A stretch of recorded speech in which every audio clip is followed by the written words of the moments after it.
esto. ¿Se escucha bien desde el fondo? Pues ya está. ¿Cómo se apaga esto? Vale. ¿Hola? ¿Cómo se apaga esto? A ver... Pues nada, no se apaga. Sí, toma. Bueno, ¿cuántos de aquí habéis investigado un poquito de arquitectura? No mucho, un poquito. Así un pelín, cosillas. Vale, o sea que más o menos sabemos un poco de arquitectura, ¿no? Entonces la parte simple creo que no la podemos saltar un poco, ¿vale? Entonces vamos a empezar con un diagrama de UML. Este es muy típico, es un estándar de desarrollo, ¿no? Desarrollo de software. Y el objetivo de un arquitecto, por supuesto, es conseguir hacer esto y entenderlo a golpe de vista. Pero bueno, como sabemos un poquito, vamos a pasar un poco más. Casos de uso, entonces claro, tenemos muñequitos que interactúan con el sistema. Entonces esto hay que modelarlo y desde el principio, no vale hacerlo después, porque si lo hacemos después, ¿para qué nos pagan, no? Entonces un buen arquitecto, esto desde el principio, porque puede entender y prever todo lo que va a ocurrir en el proyecto. Pero como sabemos también esto, vamos con la arquitectura hexagonal, por supuesto, ahí vemos el hexágono. Si no fuese hexagonal, no habría un hexágono, sería otra forma geométrica. Bueno, muchos circulitos, líneas, eso es lo que un arquitecto hace. Bueno, y entonces el siguiente paso ya de la arquitectura pues es montarnos nuestro propio colisionador de hadrones y tras esto, por supuesto muy fácil, ¿no? Conseguimos las 6 gemas del infinito y ya pues perfecto. Bueno, yo soy César, trabajo en Autentia como frontend developer y me apasiona la arquitectura, no lo de antes, sino la arquitectura de verdad, lo que yo entiendo como arquitectura, el testing, buenas prácticas, Solid y demás. He tenido la suerte de trabajar con los 3 grandes frameworks, con lo cual preguntarme un poquito de todo, a ver si os puedo responder. Y nada, vamos a empezar. Entonces, vamos a empezar pensando primero qué es la arquitectura, porque para mucha gente son muchas cosas distintas.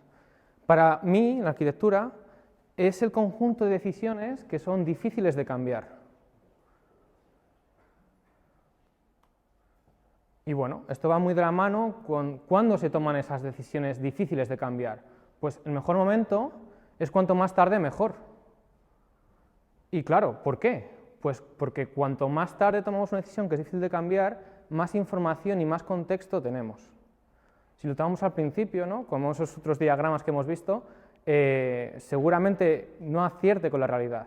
Entonces, el mejor momento para tomar una decisión difícil de cambiar es cuanto más tarde mejor. ¿Y por qué hablamos del cambio? ¿Por qué es importante el cambio?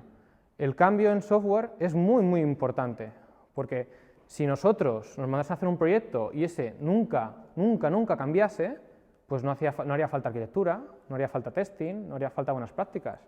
Escribes una vez y ya está. ¿No hay cambios? Perfecto, pues nada, ahí se queda. Pero eso no ocurre en la realidad, nos piden cambios. Entonces, ¿cómo hacemos que nuestro software sea fácil de cambiar? Porque claro, ¿qué es un buen software?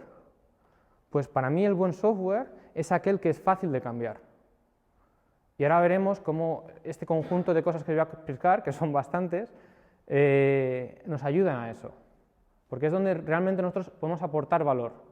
Si nuestro negocio, nuestra startup, ¿no? Que había mucha gente de startups, no consigue iterar suficientemente rápido, se puede hundir.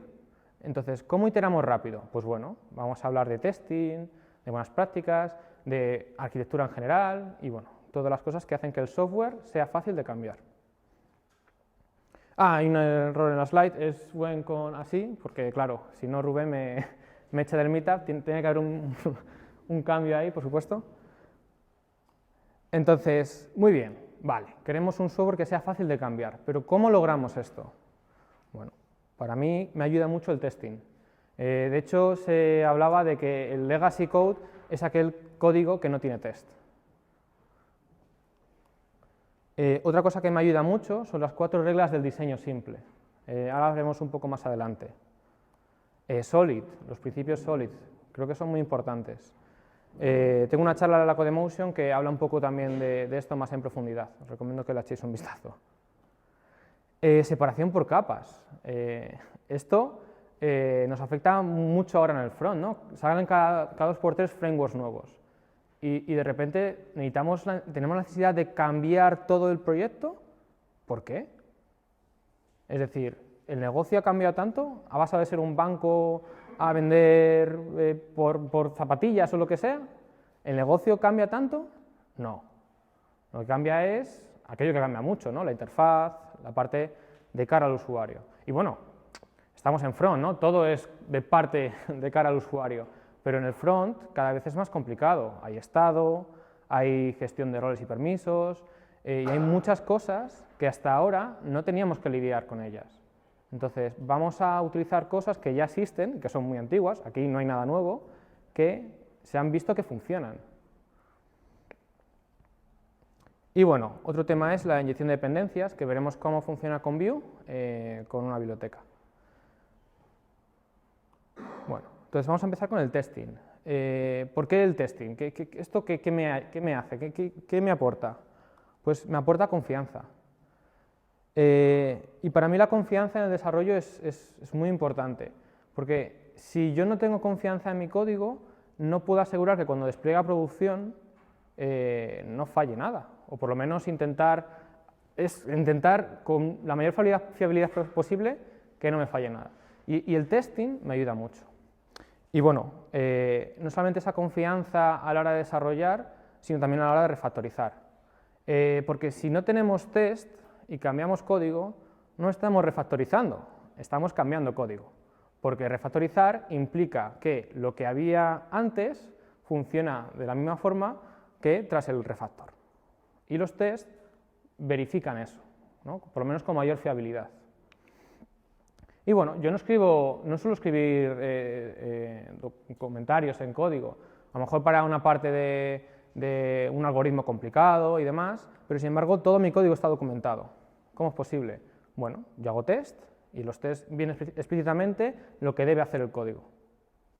De hecho, había autores que dicen, puestos a elegir entre el borrar el código de producción y borrar los test, debíamos siempre elegir borrar el código de producción, porque es más fácil volver a ese punto si ya tienes los test. Y bueno, las 4 reglas de diseño simple son 4 reglas muy sencillitas y que me ayudan también mucho. La primera de ellas es que los test pasan. Y bueno, aquí no dice test manuales o automáticos.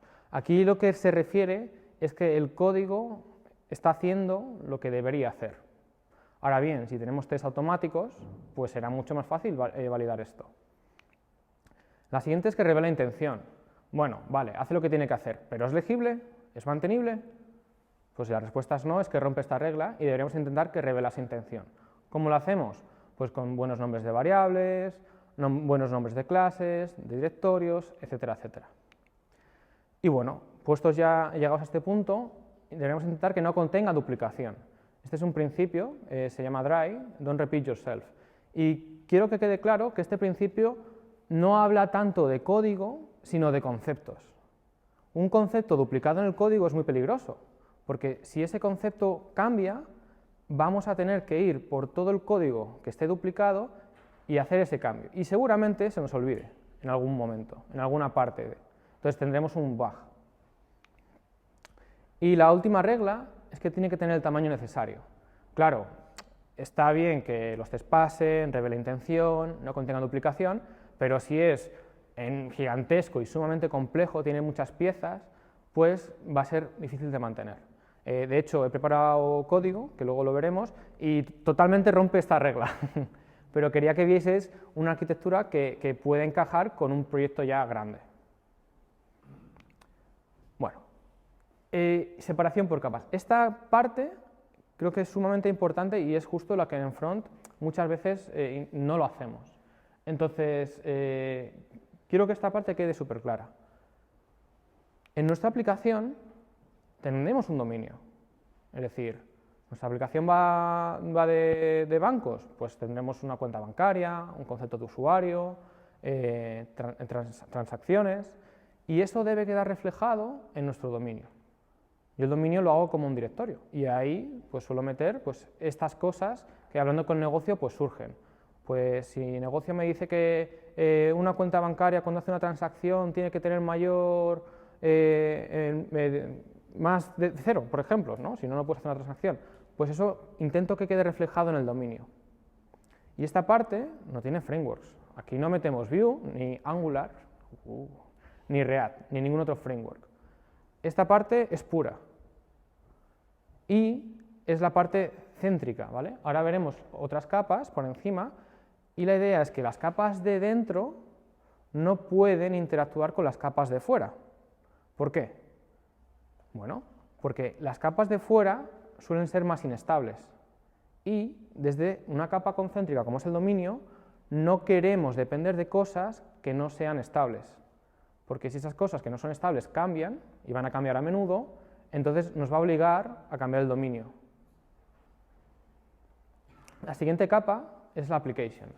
En application gestionaremos cosas como roles y permisos, tendremos algo que creo que es súper importante, los casos de uso. Un caso de uso es, en el dibujito de los primeros, ese monigote que había y con esas flechas y tal, eso es un caso de uso. Al final no es más que cómo un usuario dentro del sistema interactúa con la aplicación. ¿Mi aplicación va de una tarea de listas? Pues si el usuario puede crear una tarea, debería haber un caso de uso que fuese crear tarea. ¿Que puede ver todas las tareas? Pues debería haber un caso de uso que sea conseguir todas las tareas. Y desde application podemos coger cosas del dominio, eso no es problema. Pero de dominio no podemos referenciar application. La siguiente es, bueno, interfaz de usuario. La he puesto en verde porque, claro, como estamos en mitad de Vue, pues esto es en verde. Y esta, bueno, aquí podéis meter lo que queráis. Pero como nosotros lo tenemos desacoplado, fijaos que si mañana aparece un nuevo framework que sustituya a Vue, no creo, quién sabe, pues ¿qué tendríamos que cambiar? Pues esta capa de fuera. Y si seguimos este modelo mental, al final la capa de fuera va a ser muy fina. Entonces cambiarla no va a ser sumamente complejo. ¿Qué es lo que tendríamos que cambiar? Pues la forma en que invocamos a esos casos de uso. Porque yo, la interfaz de usuario, preferiblemente interactuaría con el resto de la aplicación a través de casos de uso. Diría, crear to-do, obtener lista de tareas. Y bueno, en Vue lo invocaríamos de una forma especial, o en un sitio en concreto, en un componente, o lo que sea. Y en otros frameworks de otra forma. Pero bueno, esa es la única cosa que tendríamos que cambiar. Y luego hay otra capa que es infraestructura. Bueno, esta capa es donde meteríamos el código que sabemos que está acoplado. Sabemos que aquí hay cosas con frameworks, aquí hay una cosa que son repositorios, que ahora veremos, y esta parte está acoplada, lo sabemos, pero no nos importa porque está separada. Entonces, si mañana cambia, cambiamos esta parte nada más. Y bueno, el conocimiento va desde afuera hacia adentro. Y desde fuera puedo referenciar cosas de dentro, pero no al revés, porque no queremos depender de cosas que sean inestables. ¿Claro? Bien. Bueno, otra parte que me aporta mucho en cuanto a arquitectura es la inyección de dependencias. Esto en front, bueno, por ejemplo, Angular lo hace de fábrica y, bueno, con Vue y con React se puede hacer. Yo uso una biblioteca que se llama Inversify y con Vue uso una biblioteca adicional que se llama Inversify Props, que me ayuda con unas cosillas que ahora veremos. ¿Y por qué hago inyección de dependencias?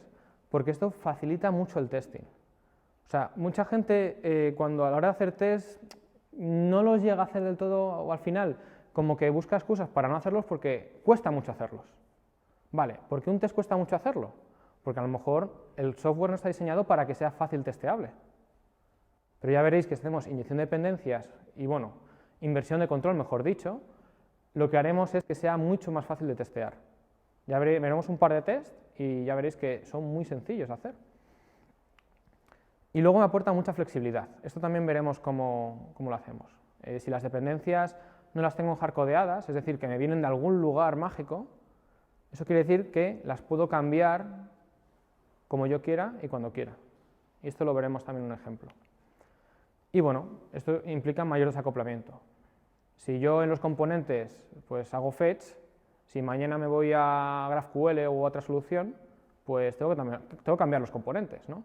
Entonces, vamos a ver cómo de alguna forma le inyectamos al componente una forma de obtener datos y eso ya que use fetch por debajo, GraphQL, local storage o lo que sea, al componente le da igual. El componente quiere esos datos. de dónde vengan, es responsabilidad de otro componente, de otra pieza o de lo que sea. Y bueno, he hablado de dónde tenemos los datos. Bueno, hay una pieza que se llama repositorios.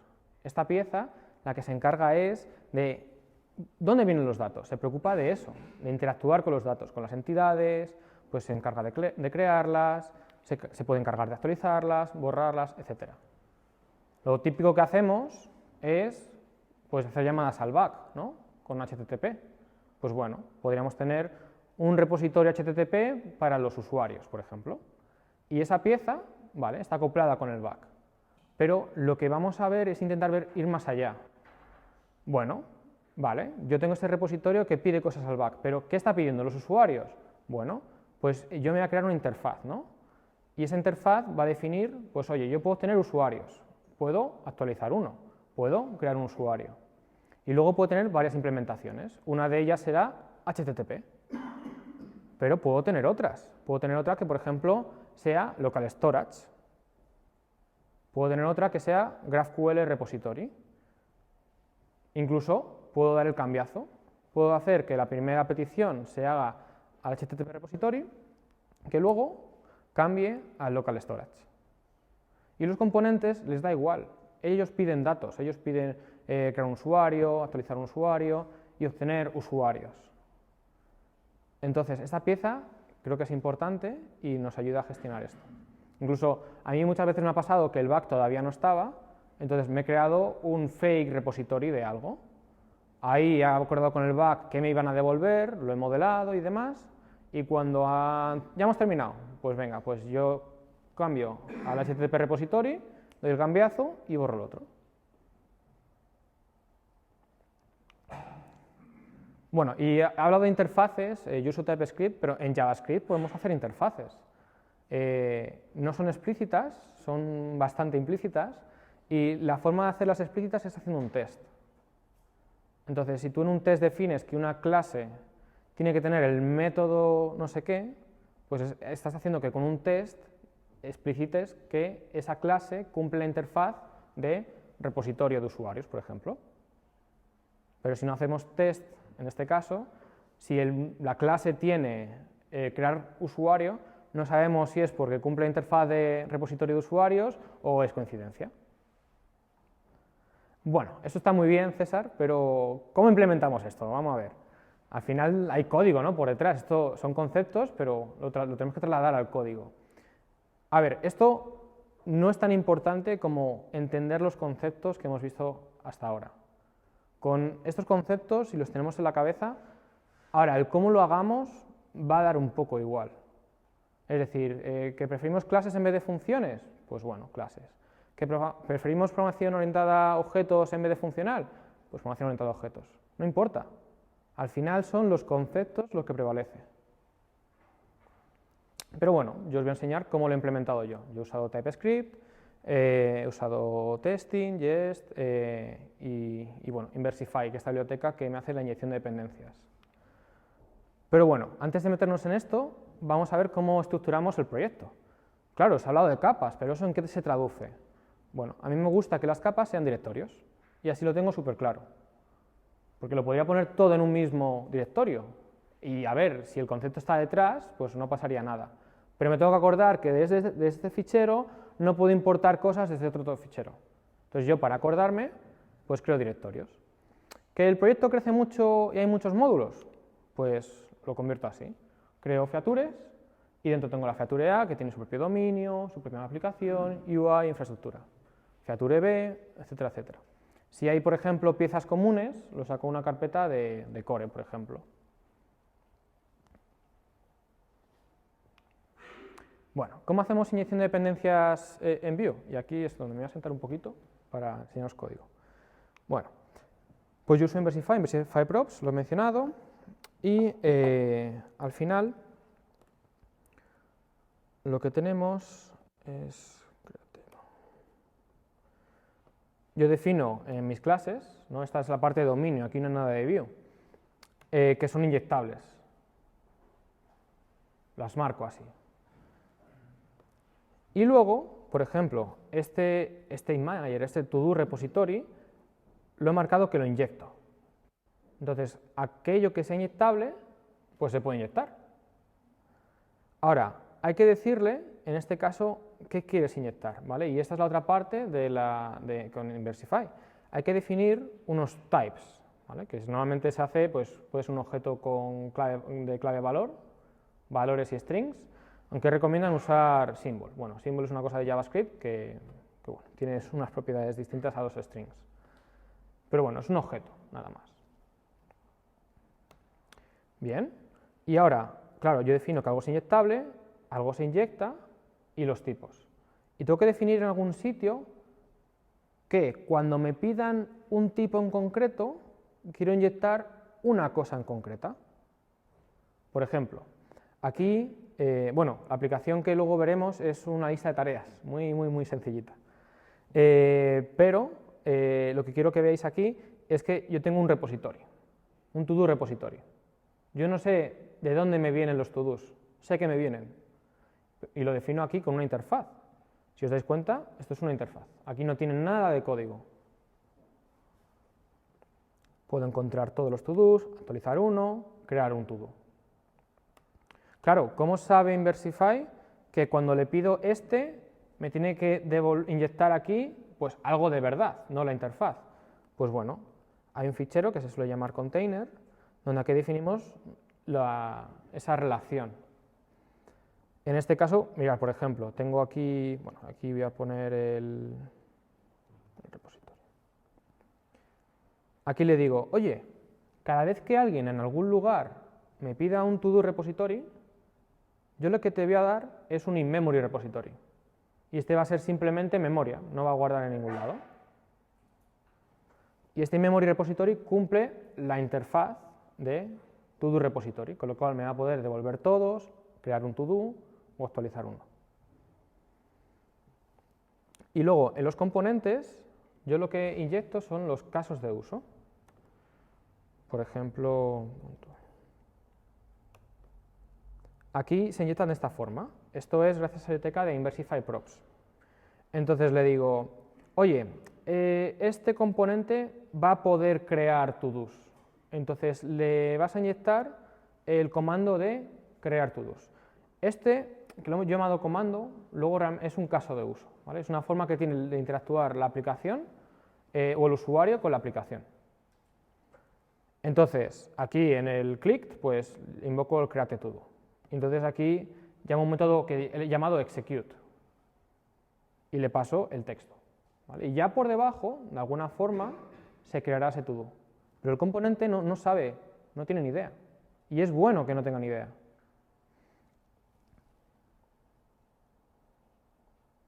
Entonces, hemos visto inject, el contenedor y los tipos. Vale, justo, hemos visto un comando. ¿Qué es eso de comando? Me estás hablando, César, de casos de uso y ahora me dices que hay comandos. ¿Qué es esto?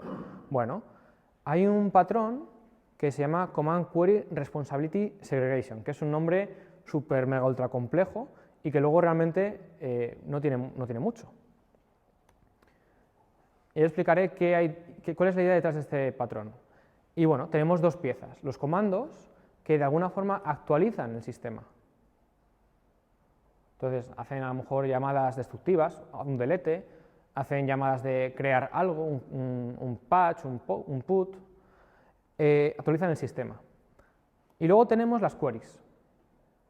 Las queries obtienen información, no actualizan el sistema de ninguna forma. Entonces, estas dos cosas son al final casos de uso, solo que son especiales, porque las reglas que atañen a uno son distintas que las del otro. Bien, ¿por qué separamos esto de esta forma? Porque podemos incluso en un futuro llegar y decir, oye, cuando un comando se ejecute, bueno, vamos a empezar con la otra parte. Cuando una query se ejecute, como no actualiza el sistema, lo voy a guardar en caché.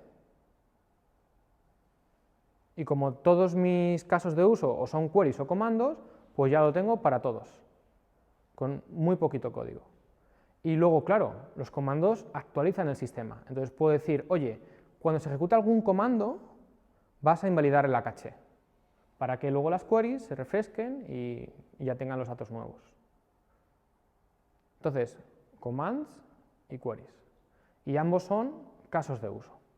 Entonces, ¿esto en código cómo es?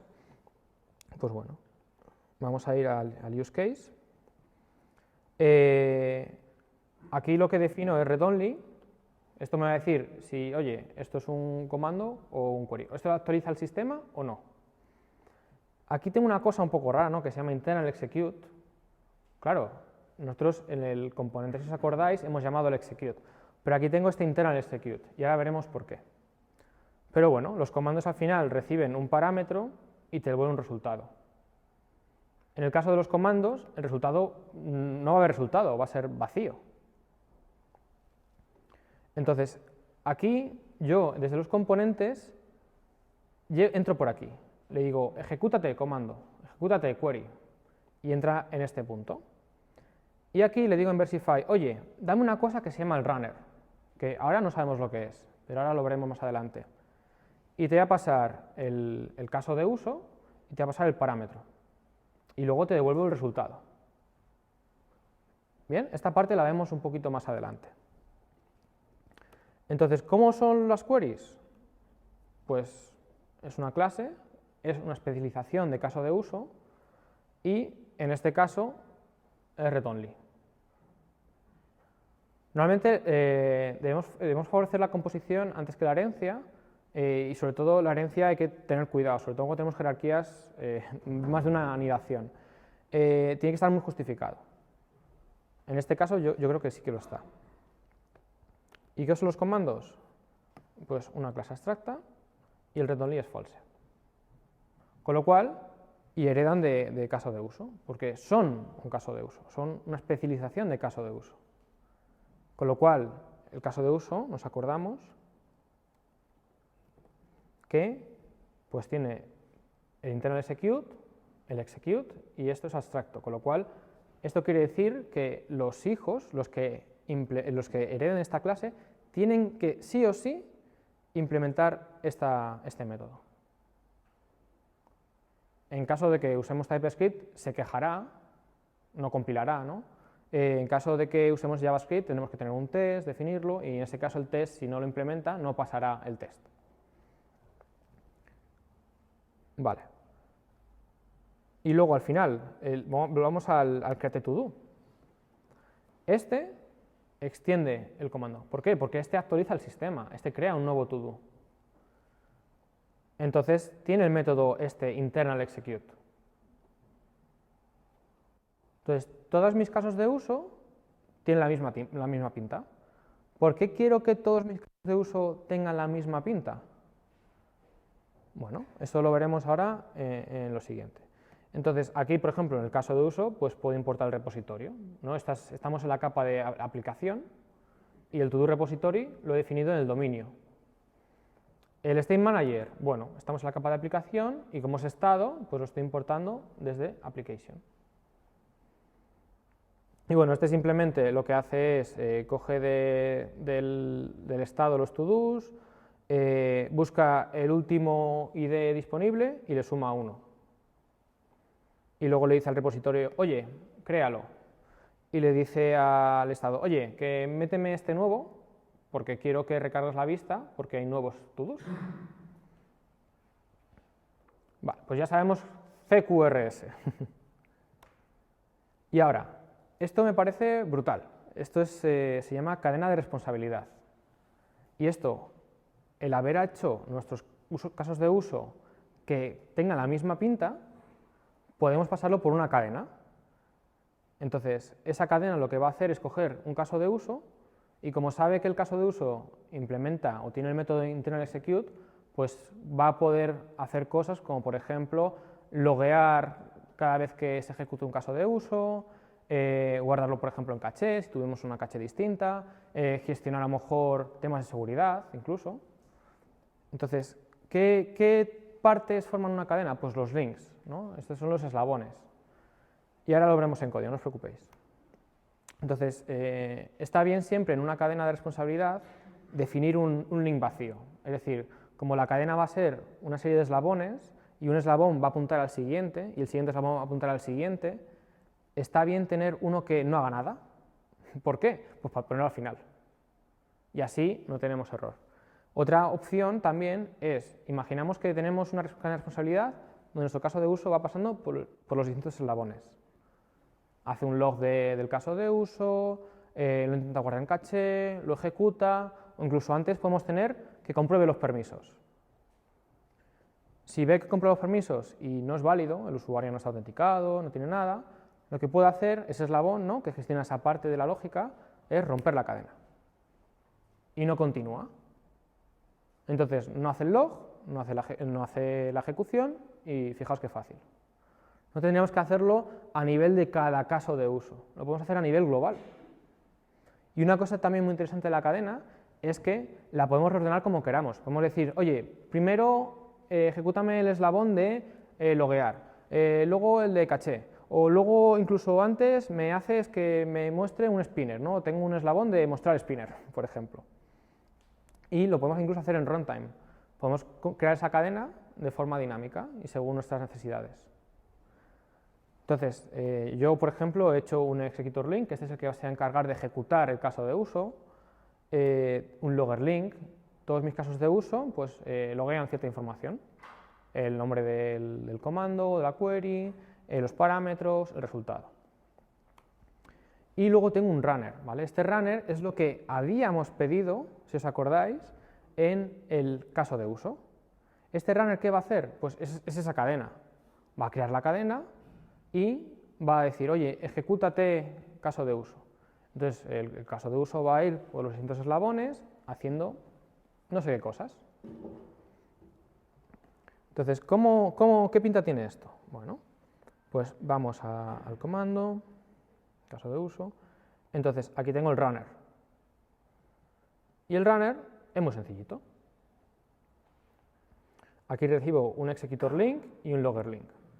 Y aquí creo la cadena. Le digo, oye, mira, la cadena va a ser primero el ejecutor y después el ejecutor va a apuntar al siguiente eslabón. Va a apuntar al logger. No tiene sentido que primero sea el logger y que luego el ejecutor, ¿no? No tendría sentido. Pero bueno, podríamos darle la vuelta. Entonces, aquí nuevamente se crea lo que se llama un contexto, ¿no? Por ejemplo, aquí guardo el caso de uso, el resultado, ¿no?, que inicialmente es un defined. Y, por ejemplo, guardo el parámetro. Y le digo, oye, cadena, next. Entonces, ¿qué es este next? Bueno, todos los eslabones tienen que tener dos métodos. Un método que es el setNext, que habilita la posibilidad de que un eslabón apunte a otro eslabón, porque cada eslabón tiene una referencia del siguiente eslabón. ¿Cómo le digo a un eslabón que apunte a otro? Pues llamando al setNext.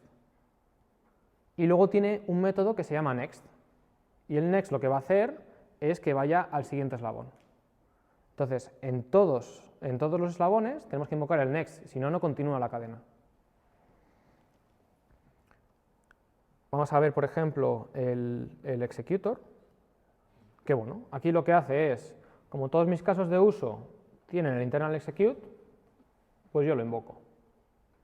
Le paso aquí el parámetro que haya recibido y lo que resuelva lo guarda en este objeto contexto en el resultado. Y claro, tengo que decir al siguiente link, oye, continúa. Entonces, si os fijáis, aquí tengo lo que se llama un base link, porque claro, todos mis links tienen un método que es setNext y que es lo mismo, es igual para todos.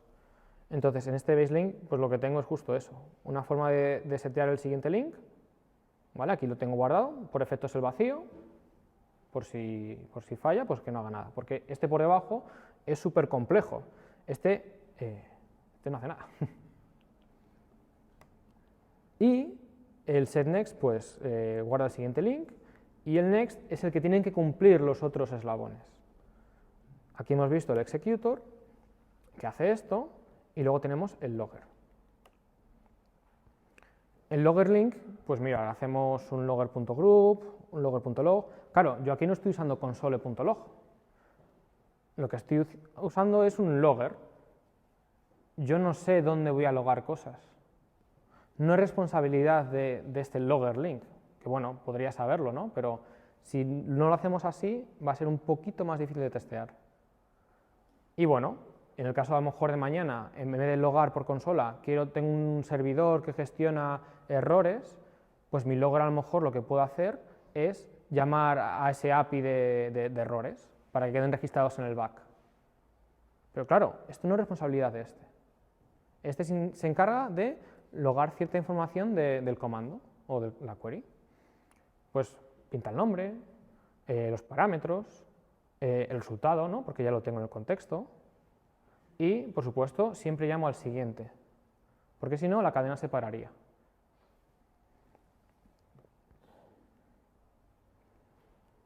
Vale.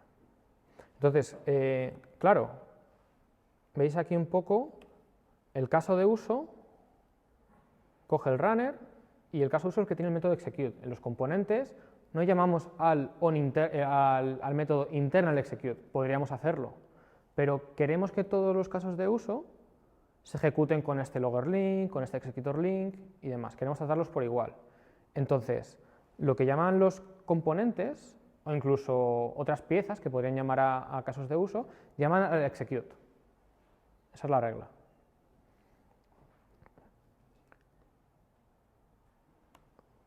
Vale. Bueno, la gestión de estado, pues lo típico es usar Vux. Bueno, hay veces que a lo mejor es demasiado, por lo menos a lo mejor para aplicaciones sencillitas. Muchas veces si queremos tener como estado global, podemos tener soluciones mucho más sencillas, por ejemplo, como con view.observable. Entonces, para mí, en la parte del estado va en la parte de application y yo tengo un sujeto y n observadores. Entonces el sujeto va a ser pues, ese objeto de estado, ¿no? El que va a tener, por ejemplo, va a tener el listado de mis to-dos, ¿no? Porque por alguna razón lo quiero tener ahí guardado. Aunque siempre tenemos que intentar preferir tener estado local antes que estado global, porque es más fácil gestionarlo. Pero, por ejemplo, lo típico, un flag de loading, a lo mejor el usuario, ¿no? Como intentamos comprobar en muchos sitios, bueno, podría estar bien. Entonces, la gestión de estado, pues bueno, yo tengo un subject que es aquel que quiero observar. Entonces, tengo una forma de registrar observadores. Los observadores son quienes observan ese sujeto. Entonces, tiene una forma de registrar nuevos y tiene una forma de notificarles a todos.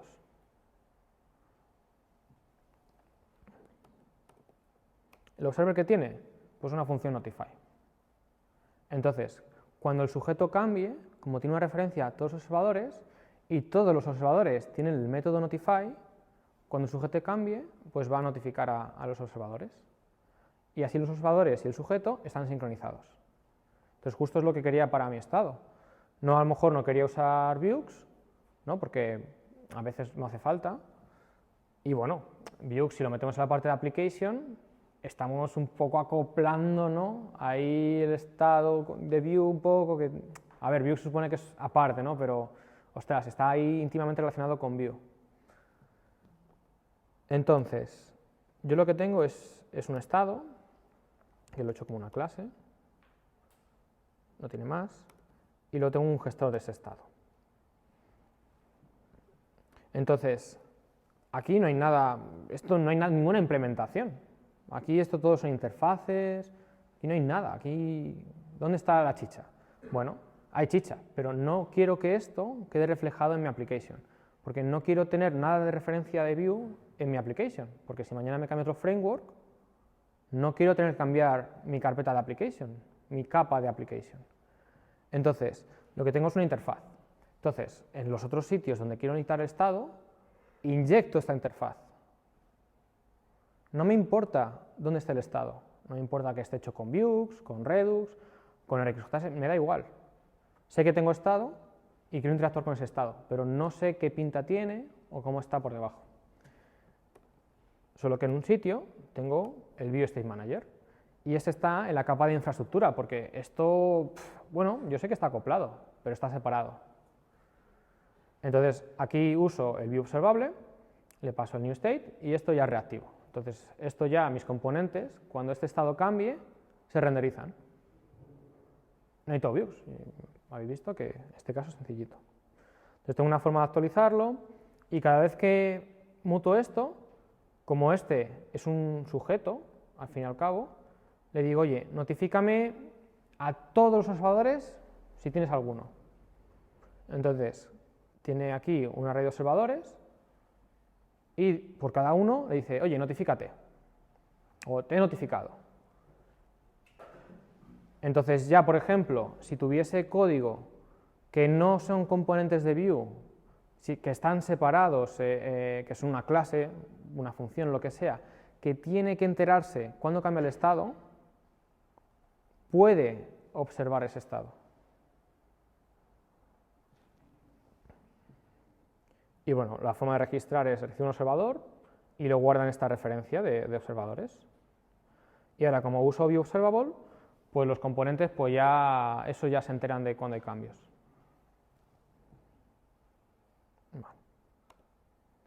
Vale, esto son muchas cosas, pero al final, ¿esto en qué se traduce? Bueno, yo he hecho una aplicación súper ultra compleja, una lista de tareas con un único input y un botón.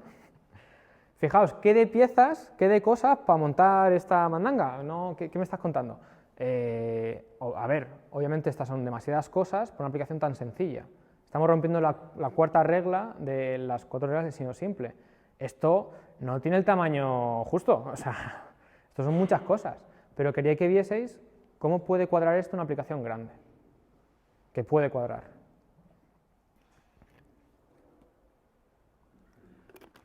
Entonces, yo cuando aquí recargue la aplicación, mira, aquí veo un logger de getToDoQuery, y este es ese logger link. Yo, del componente, he hecho el execute. Ese ya ha entrado en la cadena sabe que el primer link es el de logger y luego el de ejecutar. Y pasa por esos pasos y el logger pues se encarga de logar cosas. Y aquí me da esta información, getToDoQuery, el resultado, lo que sea. Para hacerlo así bonito, este es con el console.group. O sea, mi logger por debajo es de consola, pero en mi logger link me da igual. Podría hacer alertas si hay el usuario todo el rato. Entonces voy a crear un todo. Una charla en meetup.js. Vale. Entonces aquí creo el to-do y mirad, he ejecutado este comando, queda registrado aquí, los parámetros, si fuese un objeto algo mucho más complejo me lo pintaría. Es un comando, no tiene resultado. Bueno, claro, como está con el State Manager, sabe que cuando creo un to-do, modifico el estado, pues se invoca el getToDoQuery.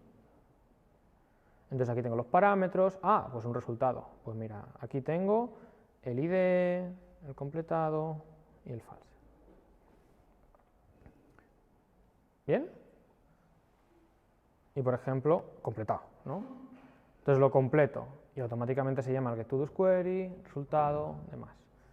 Obviamente, toda esta mandanga para hacer logs en consola, pues bueno, está bien, pero lo que quiero que entendáis es que esa parte la podemos sustituir con gestión de permisos, la parte del spinner, porque claro, todos los comandos son iguales. Entonces, por ejemplo, vamos a hacer que todos los comandos, si pasan más de 30 milisegundos en su ejecución, pues que automáticamente muestren, cambien el estado y pongan el loading a true. Y ya en mis casos de uso no tengo que hacer ninguna gestión de permisos, de mostrar spinner, ocultarlo, ¿no? La responsabilidad del comando la query es pues, obtener datos o actualizar el sistema. No se preocupa de otras cosas. Bien, bueno, lo que pasa ahora es que todo esto lo tengo en memoria. Entonces, os he contado que yo uso repositorios.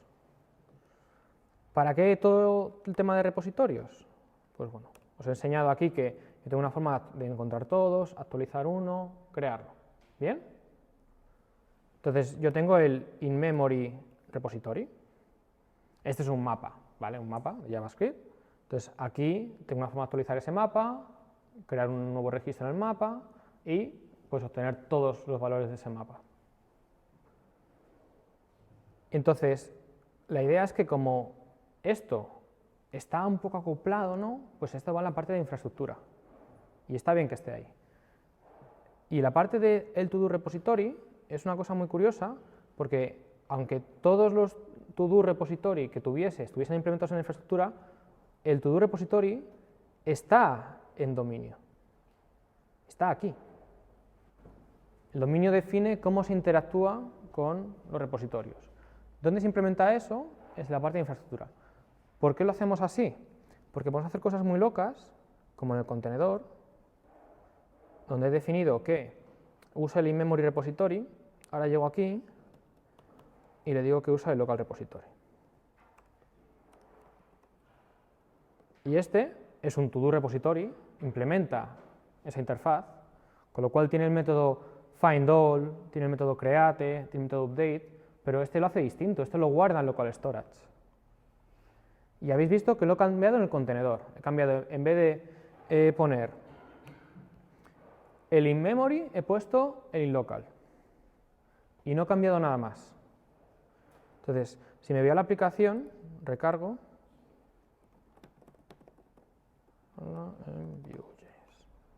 lo creo, esto sigue funcionando, fijaos, me voy a application, y esto vamos a recargar, uy, tengo que recargar, a ver, aquí.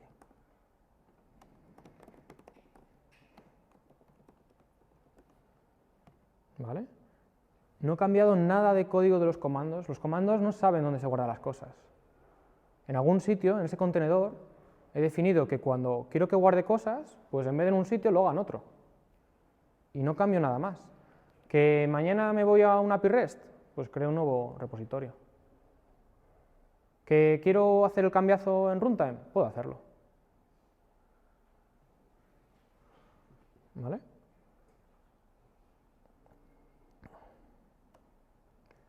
Bueno, esto son muchas cosas. No tenéis que entender todo ahora, ni mucho menos.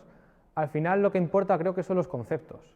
El separar las cosas de la sesión simple, el testing, muy importante yo creo. Podéis luego ver, de hecho podemos ver algún test, por ejemplo, de los comandos.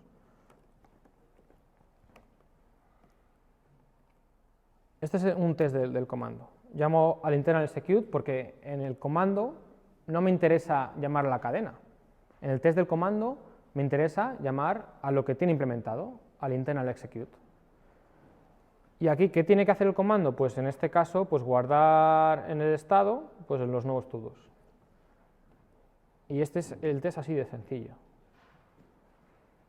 Ahora, yo por ejemplo, en vez de tener un before each, me gusta tener una función setup, que bueno, lo que me hace es pues darme, cada vez que la llamo, pues en este caso el comando, y claro, en mis test unitarios del comando, no quiero llamar al back o al local storage, no quiero llamar a ningún sitio.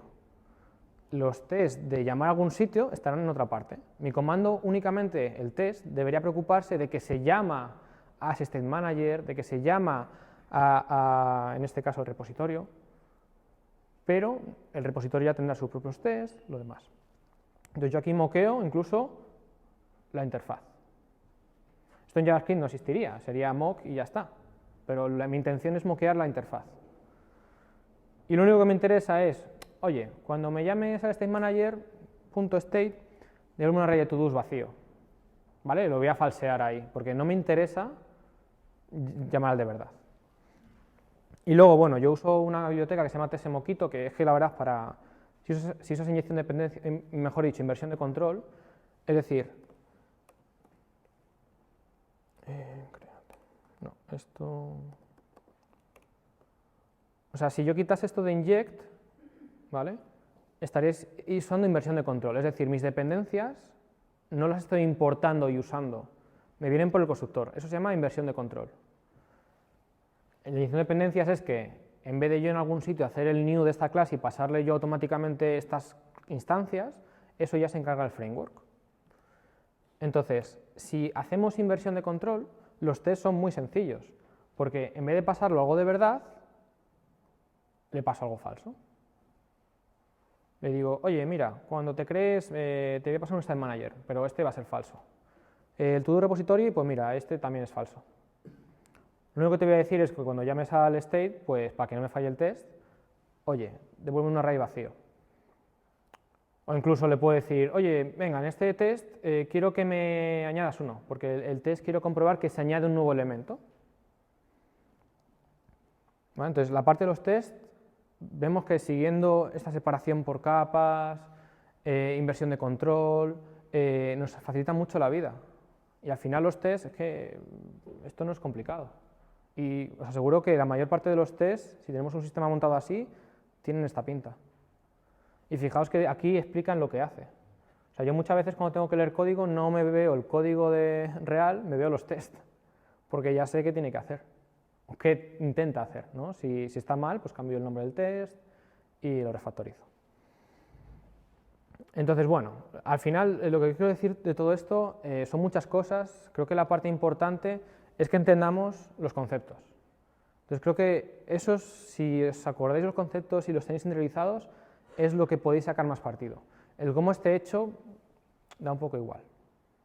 Yo aquí luego publicaré por Twitter el código para que le echéis un vistazo y bueno, también deciros que bueno, trabajo en Autentia y está muy bien. Echar un ojo y vamos, preguntarme cualquier cosa de Autentia y nada, eso, somos una empresa bastante flexible, bueno, muy orientados al conocimiento, tenemos un montón, una biblioteca de libros técnicos, lo que sea, cursos que quieras hacer sin problema y bueno, la gente que hay allí realmente son todos unos cracks, así que bueno, si queréis, si estáis muy interesados en aprender, preguntadme. Y tenemos ping-pong, eso es importante. He puesto un montón de referencias, por si queréis investigar más. Miradla poco a poco, sin prisa. Y bueno, ¿alguna pregunta?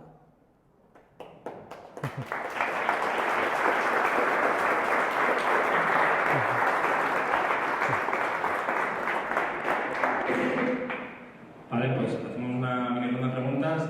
Pues levanta la mano y voy con el micro, ¿vale? Hola, el motor de ejecución que habéis utilizado para el encadenamiento de los links, ¿lo habéis hecho vosotros mismos o está basado en un producto de terceros? Lo he hecho yo. O sea, al final no quería mezclar muchas cosas, pero bueno, la cadena de responsabilidad es un patrón de diseño. Entonces viene especificado con la estructura y cómo funciona, y de hecho hay otros patrones de diseño que he utilizado, pero no he querido mencionar. Por ejemplo, que los casos de uso tengan como método abstracto el internal execute y luego tengan implementado el execute. Voy a enseñar.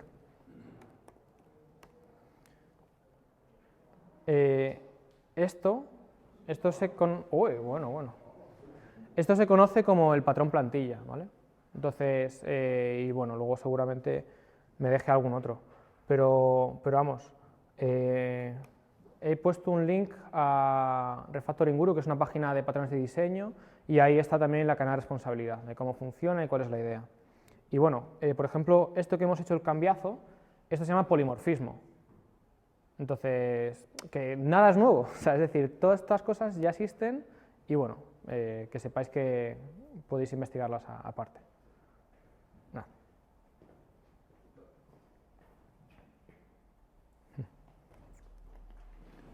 Buenas tardes, lo veo enhorabuena por la charla, que muy clarita, muy bien. Y, o sea, es que trabajo en Mac y es mucho concepto que dices, pues estamos haciendo lo mismo, ¿eh? Sí. Y ahora el mismo patrón, que no reforma, pero dices, es que es lo mismo. Muy bien, me surge una pequeña duda, no sé si la he conseguido comprenderla, es cuando hablas de la segregación entre command y query y el estado, ¿esa segregación solo aplica al dominio o también aplica al estado? Porque he visto que en algunos sitios los command modificaban el estado, los queries también modificaban el estado. ¿Esa segregación solo aplica al dominio o también llega a aplicar al estado de la aplicación? Yo creo que ya depende del caso de uso de tu aplicación. Yo, por ejemplo, tengo una query que modifica el estado y bueno, no lo he llamado comando porque para mí no era realmente un comando. O sea que al final esto son autolimitaciones y esas limitaciones que te pongas pues dependen del equipo, del contexto, de tu aplicación y demás. Pero vamos, normalmente desde mis comandos puedo modificar el estado y de las queries también. ¿Sí? Ah, y bueno, lo que ha mencionado, ¿tu nombre? Óscar. Hay mucha gente que, claro, viene de back a lo mejor y ve esto y dice, joder, es que esto, pues ¿por qué no? Porque si al final el back y el front han tenido los mismos problemas y el back ha llegado a una serie de soluciones que tienen ya muchos años, ¿por qué el front, ahora que las necesita, no va a hacer uso de esas soluciones que ya están pensadas y más que pensadas? Entonces, aquí que food for thought.